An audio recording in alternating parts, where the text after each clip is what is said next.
வாழ்க வையகம் வாழ்க வையகம் வாழ்க வளமுடன். குரு வாழ்க குருவே துணை. ஓம் குரு பிரம்மா குரு விஷ்ணு குரு தேவோ மகேஸ்வரக குரு சாக்ஷாத் பரபிரம்மா தஸ்மை ஸ்ரீ குரவே நமக. உலகமெங்கும் உள்ள ஆதவன் தொலைக்காட்சி நேயர்களே, ராசி பலன் நிகழ்ச்சியினூடாக உங்களை சந்திப்பதில் பெருமகிழ்ச்சி அடைகிறேன். இன்றைய நாளில் மன நிம்மதி, மன நிறைவு, மனமகிழ்ச்சி பெருகட்டும். வாழ்க்கை பயணங்களில் உயர்வு கிடைக்கட்டும். லட்சிய பாதைகளில் வெற்றி கிடைக்கட்டும். அதற்கு எல்லாம் வல்ல அந்த இறைவனும் குருவும் உங்களுக்கு துணை நிற்கட்டும். முதல்ல இன்றைய நாளுக்கான பஞ்சாங்க விவரங்களை பார்ப்போம். திருக்கணிதம் அடிப்படையிலான பஞ்சாங்க விவரம். ஸ்ரீ விஸ்வாவசு வருடம் மார்கழி மாதம் 9ஆம் நாள் புதன்கிழமை, ஆங்கிலத்தில் 24/12/2025. இன்றைய நாளில் மதியம் 1:11 வரைக்கும் வளர்ப்பிறை சதுர்த்தி திதியும், அதற்கு பிறகு பஞ்சமி திதியும் இருக்குது. காலையில் 7:08 வரைக்கும் திருவோணம் நட்சத்திரமும், அதற்கு பிறகு அவிட்ட நட்சத்திரமும் காணப்படுது. மாலை 4:02 வரைக்கும் அர்ஷன நாமயோகமும், அதுக்கு பிறகு வஜ்ர நாமயோகமும் காணப்படுது. மதியம் 1:12 வரைக்கும் பத்திரை கரணமும், அதுக்கு பிறகு பவக்கரணமும் காணப்படுது. இன்றைய நாளுக்கான அமிர்தாதி யோகத்தை பார்த்தோம்னா காலை 7:08 வரைக்கும் சித்த யோகமும், அதற்கு பிறகு பிரபலாரிஷ்ட யோகமும் இருக்குது. இன்றைய நாளுக்கான சூலத்தை பார்த்தோம்னா வடக்கு திசையில் இருக்குது. அதுக்கான பரிகாரம் பாலாகும். வடக்கு திசையை நோக்கி தேவையும் அவசியம் இருப்பவர்கள் அந்த பக்கம் போகிறதா இருந்தால் பாலை தானமாக கொடுத்துட்டு போகலாம். போகிற காரியங்கள் உங்களுக்கு சாதகமாகவும் நன்மையாகவும் நடக்கிறதுக்கான வாய்ப்புகள் அதிகமாக இருக்குது. இன்றைய நாளில் என்ன செய்யலாம் என்ன செய்யக்கூடாதுன்னு பார்த்தீங்கன்னு சொன்னால், ஜாமீன் கையெழுத்து காலையில் ஜாமீன் கையெழுத்து போடவே கூடாது. உத்தரவாதம் கொடுக்கக்கூடாது. யாரோ கேட்குறாங்க ஜாமீன் கையெழுத்து போட்டுறாதீங்க. அது உங்களுக்கே திருப்பி சிக்கலை தரக்கூடிய நாளாக இருக்குது. அடுத்து பஞ்சமி. பஞ்சமி அப்படிங்கிற நேரத்தில் நான் எப்பவும் சொல்கிறது தான், என்ற குருநாதர் அடிக்கடி சொல்கிறது, பஞ்சமியில் பிறக்கிறவங்களும் குடும்பத்தில் 5ஆவதாக பிறக்கிறவங்களும் ஒரு காரியத்தை பஞ்சமியில் ஆரம்பிக்கிறது பரித்தவிக்கும் அப்படின்னு சொல்லுவாங்க. நான் ஒவ்வொரு முறையும் உங்களுக்கு சொல்லிக்கிட்டு வர விஷயம்தான். சதுர்த்தி அப்படின்னா விநாயகர் வழிபாடு சிறப்பு. அதுவும் சதுர்த்தியில் பிறந்தவங்க, வளர்ப்பிறையில் பிறந்தவங்க தேய்ப்பிறையிலையும், தேய்ப்பிறை பிறந்தவங்க வளர்ப்பிறையிலையும், பொதுவாக சதுர்த்தியில் பிறந்தவங்க விநாயகரை வழிபடுறது சிறப்பு. அதே மாதிரி பஞ்சமி பெண் தெய்வங்களுக்கான நாள். அம்மன், காளியம்மன், சரஸ்வதி, லட்சுமி, துர்க்கை, மாரியம்மன், இப்படி சொல்லக்கூடிய வராகி அம்மன், பிரத்யங்கரா தேவி, இப்படி தேவிகள்னு சொல்லக்கூடிய பெண் தெய்வங்கள், குலதெய்வங்களை வழிபடுறதுக்கான ஒரு சிறப்பான நாளாக இருக்கு. அப்போ நாள்களை வழிபாட்டையும் நீங்கள் செய்யும் போது உங்களுக்கு சிறப்பை தரும். அடுத்து இந்த நாளில் என்ன செய்யலாம் செய்யக்கூடாதுன்னா, சதுர்த்தி தேதியில் நான் சொல்லிட்டேன், ஜாமீன் கையெழுத்து உத்தரவாதம் போடக்கூடாது. காலையில் பத்திரை கரணம், அதுவும் வளர்ப்பிறை பத்திரை கரணம் இருக்குது. இன்றைய நாளை பொறுத்த வரைக்கும் நீங்கள் பார்த்தீங்கன்னு சொன்னால், புதுசாக ஒரு விஷயத்தை, அதுவும் முக்கியமாக வேதங்கள், ஜோதிடங்கள், சாஸ்திரங்கள் படிக்கிறது, படித்து கொடுக்குறது, இந்த மாதிரி விஷயம் கட்டுறது, கற்றுக் கொடுக்குறது. அடுத்து பார்த்தீங்கன்னு சொன்னால் பாராயணங்கள், மந்திர பாராயணங்கள், ஜபங்கள் பண்ண ஆரம்பிக்கிறதுலாம் சிறப்பாக இருக்கும். அகழாய்வு செய்கிறது, இந்த மாதிரி விஷயங்களுக்கு சிறப்பாக இருக்கும். ஆராய்ச்சி செய்கிறது சிறப்பாக இருக்கும். மற்றெல்லாம் செய்யக்கூடாதுன்னா எல்லாம் செய்யலாம், ஆனால் இது செய்யும்போது சிறப்பாக இருக்கும். அடுத்து இன்றைய நாளுக்கான ராசி பலனை பார்ப்போம். ராசி பலன் அப்படின்னு சொல்லும்போது நான் எப்போவுமே உங்களுக்கு சொல்கிற விஷயம்தான், ராசிங்கிறது பொதுப்பேர் அதுக்கு. ஆனால் தனிப்பட்ட ஒவ்வொரு ஜாதகத்துக்கும் லக்னம்னு ஒன்று இருக்கும். அதுதான் உயிர், அதுதான் நீங்கள் யாருங்கிறது சொல்லுது. அப்போ லக்னத்தினுடைய பலனை கேளுங்க. ஒருத்தர் ரிஷப லக்னமாக இருக்கலாம், மகர ராசியாக இருக்கலாம், அல்லது மகர லக்னமாக இருக்கலாம், ரிஷப லக்னமாக இருக்கலாம், மகர ராசியாக இருக்கலாம். அப்போ நீங்கள் திருப்பி எடுத்துக்கிட்டாலும் மகர லக்னமாக இருக்கலாம், ரிஷப ராசியாக இருக்கலாம். இப்போ நான் எதை பலனை கேட்குறது அப்படின்னா, லக்னத்தின் பலனை தான் நீங்கள் முதல்ல கேட்கணும். முதல்ல ரிஷப ராசியில் சொல்லிட்டு போயிடுவீங்களே அப்படின்னா அதை கேட்டு வச்சுக்கொள்ளுங்க. ஆனால் அதிகமான கவனம் எதில் செலுத்தணும்னா லக்னத்தில் செலுத்தணும். ஏன்னா லக்னம் தான் உயிர் தான் நடத்தும். அடுத்தது பார்த்தீங்கன்னா உங்களுடைய மகா திசை புத்தி என்னென்னு தெரிஞ்சுக்கொள்ளுங்க. சாதகமாக பாதகமானு தெரிஞ்சுக்கொள்ளுங்க. தசைநாதனோ புத்திநாதனோ கர்ம நட்சத்திரத்தில் இருக்காரான்னு பார்த்துக்கொள்ளுங்க. ஒரு மகா திசையில் ஒரு புத்தி உள்வினை புத்தி அல்லது கர்ம புத்தியாக இருக்கும். அந்த புத்தி நடக்குதா இல்லையாங்கிறத கவனமாக தெரிஞ்சுக்கணும். இவ்வளத்தையும் தெரிஞ்சுக்கிட்டே என் பலனை பார்க்கும்போது அது இன்றைய நாளுக்குரிய ஒரு வழிகாட்டியாக இருக்கும். இன்றைய நாளில் வரக்கூடிய சகல விஷயத்தையும் பார்த்தீங்கன்னு சொன்னால் எப்படி என்ன மாதிரியாக உங்களுக்கு தெளிவுபடுத்த போகுது அப்படிங்கிறத இந்த பலன்களை பார்த்து நீங்கள் தெரிஞ்சுக்கணும். முதல்ல மேசராசி அன்பர்களை பார்ப்போம். மேசராசி அன்பர்கள் இன்றைக்கு கவனம் செலுத்த வேண்டிய விடயங்கள் அப்படின்னு சொல்லும்போது முக்கியமாக குழந்தைகள் விஷயத்தில் கவனமாக இருக்கணும். அடுத்து பார்த்தீங்கன்னு சொன்னால் தந்தை வழி சொத்து, அதாவது பூர்வீக சொத்துக்களில் பாவ பிரிவினைகள் செய்கிறதா இருந்தால் இன்றைக்கோ அது சம்மந்தப்பட்ட ஏதோ ஒரு முயற்சி வாங்கிறது விற்கிறது, அது மூலயமா ஒரு வருமானத்தை ஏற்றது, ஏதோ ஒன்று நீங்கள் செய்கிறதா இருந்தால் அதுக்கான நாள் இன்றைய நாளாக இல்லை. அதனால் அந்த விஷயத்தையும் கொஞ்சம் கவனம் செலுத்தணும். அடுத்து பார்த்தீங்கன்னு சொன்னால் குழந்தைகள் வாழ்க்கை சம்மந்தமாக ஏதோ ஒரு முடிவு எடுக்கிறீங்க, இன்றைக்கே அதுக்கான நாள் இல்லை. அடுத்து உங்கள் வாழ்க்கையை மாற்றக்கூடிய ஒரு இடம் மாறுவோம், ஒரு இடத்துலேருந்து இன்னொரு இடத்துக்கு போவோம் அப்படின்னு ஒரு முயற்சி எடுத்தாலும் அதுக்குரிய நாளாக இன்றைய நாள் இல்லை. அடுத்து பார்த்தீங்கன்னு சொன்னால் காதல், களியாட்டங்கள், கொண்டாட்டங்கள் விஷயங்களில் மிக மிக கவனமாக இருக்கணும். எந்த அவசரப்பட்ட முடிவும் எடுத்துடக்கூடாது. இந்த நாளில் வரக்கூடிய சகல விஷயத்தை நன்மையாக மாற்றி அமைத்துக்கொள்ள குலதெய்வம் கண்ணநாதன் யோகாதிபதி வழிபாடு செய்து கொள்ளுங்கள். இன்றைய நாள் உங்களுக்கும் இனிமையான நாளாக அமையும். அடுத்து ரிஷபராசி நேயர்கள், இன்றைய நாள் உங்களுக்கு எப்படி இருக்குது அப்படின்னு சொல்லி பார்த்தோம்னா நீங்கள் கவனம் செலுத்த வேண்டிய விடயங்கள் அப்படின்னு சொல்லும்போது தாய் வழி உறவுகள், தாய் சார்ந்த விடயங்களில் சில நன்மைகள் நடக்கிறதுக்கான வாய்ப்புகள் அதிகமாக இருக்கு. அதே மாதிரி வீடு, காணி, வாகனம், சொத்து எல்லா விஷயத்துலேயும் சில நன்மைகள் நடக்குது. வாங்கிறது, விற்கிறது, பழுது பார்க்குறது, புனரமைக்கிறது, அடகு வச்சது திருப்புறது, அதில் இருந்த சிக்கல்கள் தீர்றது, இந்த மாதிரி விஷயங்கள் நடக்கிறதுக்கான வாய்ப்பு இருக்குது. அதே மாதிரி கணவன் மனைவியிடையிலே அந்நியோன்யங்கள் பெறுகிறதுக்கான வாய்ப்புகள் இருக்குது. நீண்ட நாளாக ஏதோ ஒரு சிக்கலில் உங்களுடைய தாயோ அல்லது தாரமோ, அதாவது வாழ்க்கை துணை கணவனாக இருக்கலாம், மனைவியாக இருக்கலாம், 2 பேரில் ஒருத்தர் ஒரு சிக்கலில், பண சிக்கல்கள், மன சிக்கல்கள், அதே நேரத்தில் உடல் ரீதியான உபாதைகள் இருந்தால் கூட வெளிவரத்துக்கு இல்லை ஒரு கண்டத்திலிருந்து வெளியே வர்றதுக்கான வாய்ப்புகள் கூட இருக்குது. மனதில் ஒரு நிம்மதி எல்லாம் கிடைக்கிறதுக்கான வாய்ப்பு இருக்குது.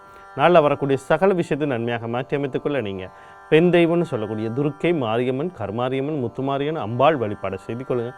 இன்றைய நாள் உங்களுக்கு இனிமையான நாளாக அமையும். மிதுன ராசி நேயர்களே, இன்றைய நாள் உங்களுக்கு எப்படி இருக்குது அப்படின்னு சொல்லி பார்த்தோம்னா நீங்கள் கவனம் செலுத்த வேண்டிய விஷயங்கள் அப்படின்னு சொல்லும்போது தம்பி, தங்கைகள், இளைய சகோதரர்கள் சம்மந்தப்பட்ட விஷயத்தில் கவனமாக இருக்கணும்.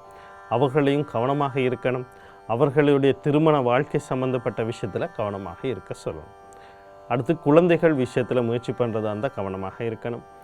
வாழ்க்கையில் ஏதோ ஒரு விஷயத்தை முயற்சி பண்ணிக்கிட்டே இருக்கிறது தான் மனித வாழ்க்கை. அப்படி முயற்சி பண்ணும்போது சில தடைகளும் தாமதமும் வரலாம். அதை பற்றி யோசிக்காதீங்க. அடுத்த கட்டத்தை பற்றி நகரத்துக்கு பாருங்கள். அடுத்து ஒரு பயணம் போகிறதுக்கு ஒரு தடவைக்கு 2 தடவை ஆலோசனை பண்ணுங்கள். இந்த நாளில் வரக்கூடிய சகல விஷயத்துலையும் உங்களுக்கு நன்மையாக நடந்து கொள்கிறதுக்கு நீங்கள் செவ்வாய் பகவான், அவருடைய அதிபதி முருகப்பெருமான், குலதெய்வம் கண்ணா யோகாதிபதி வழிபாடு செய்து கொள்ளுங்கள். இன்றைய நாள் உங்களுக்கு இனிமேல் நாளாக அமையும். அடுத்து கடகராசி நேயர்களே, இன்றைய நாள் உங்களுக்கு எப்படி இருக்குன்னு சொல்லி பார்த்தோம்னா நீங்கள் கவனம் செலுத்த வேண்டிய விடயங்கள் அப்படின்னு சொல்லும்போது நீங்கள் கவனம் செலுத்த வேண்டிய விடயங்கள் குடும்ப உறுப்பினர்களுக்கு இடையிலே சில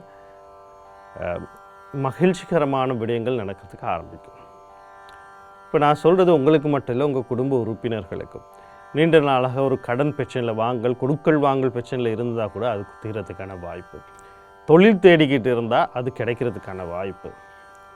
வருமானங்கள் பெருகக்கூடிய, சேமிப்பு பெருகக்கூடிய வாய்ப்பு. நோய் நொடியில் குடும்ப அங்கத்தில் இருந்தால் வெளிவரத்துக்கான வாய்ப்பு.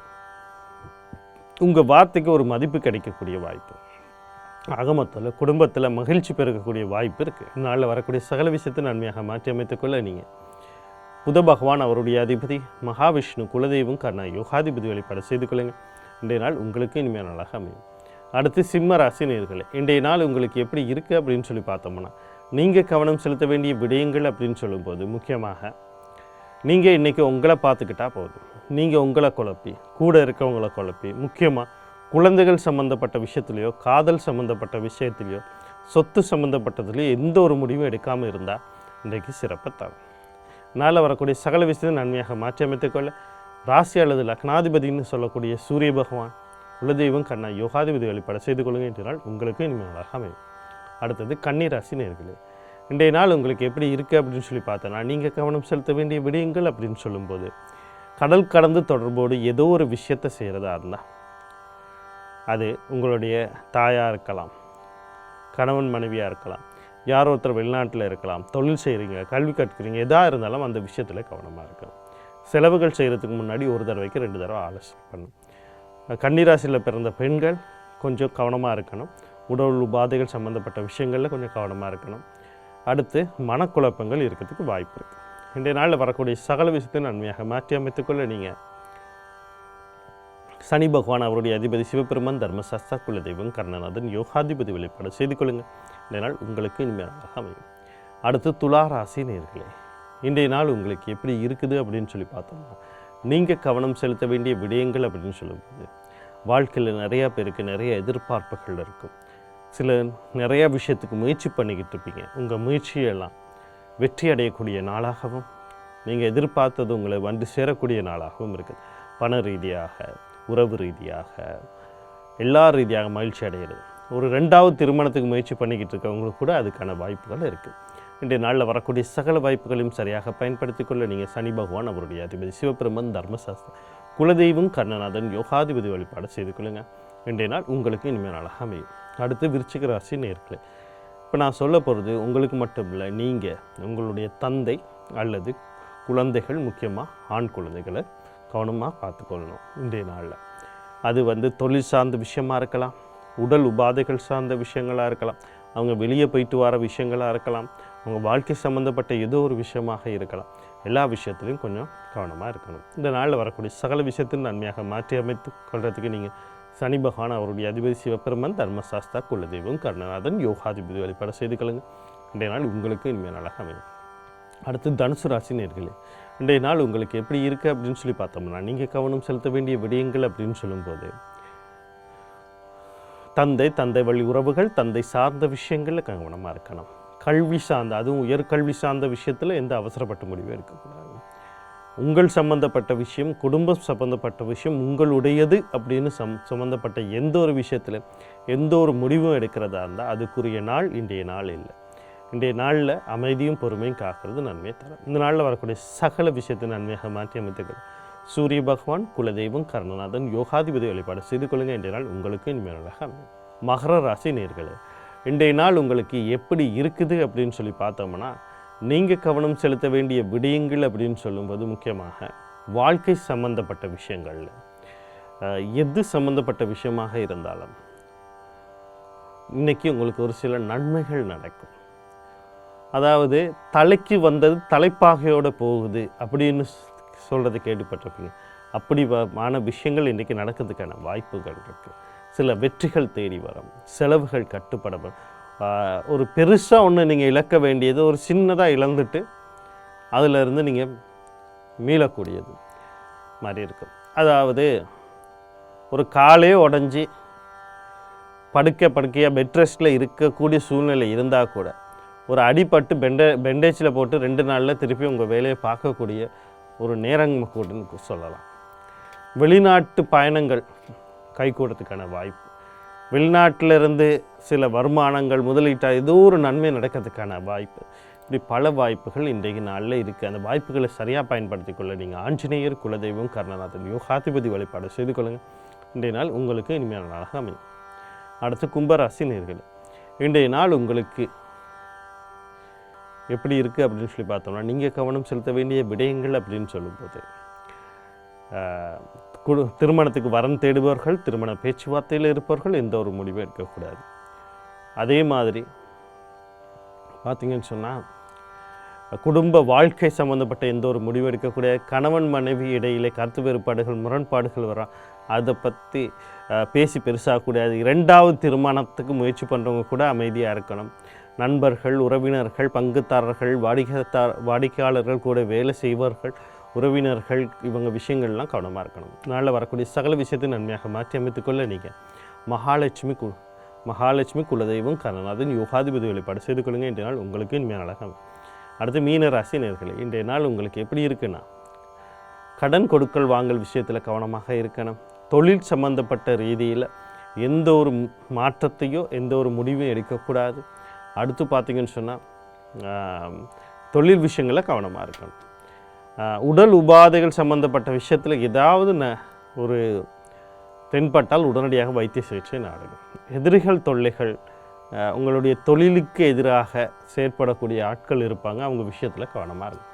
நாளில் வரக்கூடிய சகல விஷயம் நன்மையாக மாற்றி அமைத்துக்கொள்ள விநாயகப் பெருமான் குலதெய்வம் கருணாநாதன் யோகாதிபதி வழிபாடு செய்து கொள்ளுங்க. இன்றைய நாள் உங்களுக்கு இனிமேல் நாளாக அமையும். அடுத்து இன்றைய நாளுக்கான நச்சிந்தனை பார்ப்போம். நிறைய பேர் நினச்சிக்கிட்டு இருக்கீங்க, இறைவன் அல்லது கடவுள்னு சொல்லிட்டா அவர் ஏதோ ஒரு இடத்துல அவர் அப்படியே ஒரு நபர் மாதிரி அப்படி இருக்கிறாரு, 10 கைகளோ 20 தலையோட என்னமெல்லாம் இருப்பார், நம்ம அவரை போய் முயற்சி பண்ணால் அவரை போயிட்டு பார்த்துடலாம் அப்படின்னு. இறைவன் என்பது அல்லது கடவுள் என்பது ஒரு ஆற்றல், சக்தி. அது எல்லையற்ற ஒரு ஆற்றல், சக்தி. அதுக்கு எல்லை இல்லை, வரம்பே இல்லை. எல்லா இடத்துலையும் அந்த சக்தி விரிஞ்சி இருக்குது. அந்த சக்தி உங்களுக்குள்ளேயும் இருக்குது. முதல்ல உங்களுக்குள்ளே இருக்கிற சக்தியை பற்றி நீங்கள் புரிஞ்சுக்கொள்ளணும், அந்த இறைவனை பற்றி அறிந்து கொள்ளணும்.